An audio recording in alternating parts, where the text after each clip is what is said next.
کسی بھی انسان پر، مرد یا عورت پر الزام لگانے اور بہتان لگانے کا اتنا بڑا گناہ ہے کہ فرمایا کہ اگر یہ الزام جھوٹ ثابت ہو رہا ہے تو اس کو 80 کوڑے لگائے جائیں۔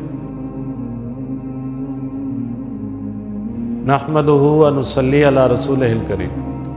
آج کل ایک گناہ بہت زیادہ عوام الناس میں پھیلا ہوا ہے، جہاں بھی 2-4 مرد اور 2-4 عورتیں بیٹھیں گی تو وہاں کسی نہ کسی پر الزام تراشی شروع ہو جاتی ہے۔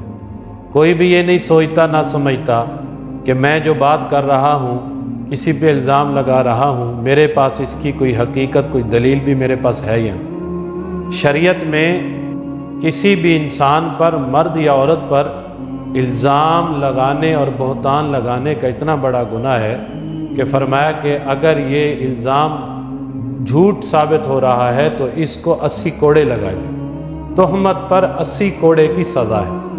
حضرت امام مالک رحمۃ اللہ علیہ کے زمانے میں ایک عورت کا انتقال ہوا، تو جب اس عورت کو غسل دیا جانے لگا تو غسل دینے والی ایک عورت نے دوران غسل اس مردہ اور میت کے بارے میں کہا کہ یہ عورت کی شرمگاہ نہ جانے کہاں کہاں استعمال ہوتی رہی۔ تو اسی وقت میت کے جسم نے اس غسل دینے والی عورت کے ہاتھ کو ایسا پکڑا کہ اس کا ہاتھ میت کے جسم کے ساتھ چپک گیا۔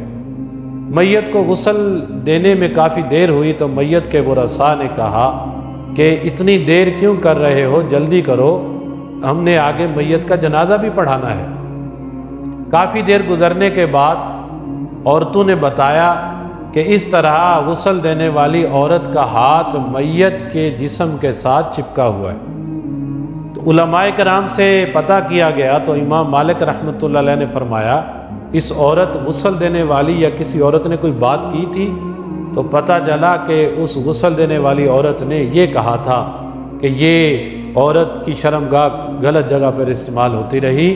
تو امام مالک رحمۃ اللہ نے فرمایا کہ وہ نیک عورت تھی اور اس غسل دینے والی عورت نے اس پہ تہمت لگائی ہے، لہذا اس کو 80 کوڑے مارے جائیں۔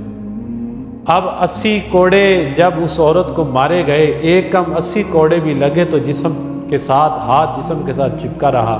جب 80واں کوڑا اس کو لگا تو اس کا غسل دینے والی عورت کا ہاتھ میت کے ہاتھ سے جدا ہوا۔ تو میرے محترم سامعین، میری بہنوں، میری ماؤں، میرے بھائیوں، میرے دوستوں، آج تو ہم اپنی مجالس کے اندر بیٹھ کر نہ جانے کتنی الزام تراشیاں اور کتنے بہتان کسی پہ لگا دیتے ہیں، اور ہم ایک لمحے کے لیے یہ بھی نہیں سوچتے کہ کل قیامت والے دن اگر اللہ تعالیٰ نے مجھے اپنے دربار میں کھڑا کر لیا اور مجھ سے پوچھا گیا یہ الزام آپ نے فلاں انسان پہ لگایا تھا، آپ کے پاس اس کا کیا ثبوت تھا؟ اگر ہمارے پاس وہاں ثبوت نہ ہوا تو ہم اللہ تعالیٰ کو کیا منہ دکھائیں گے؟ اللہ تعالیٰ ہمیں اس گناہ کبیرہ سے بچنے کی توفیق عطا فرمائے۔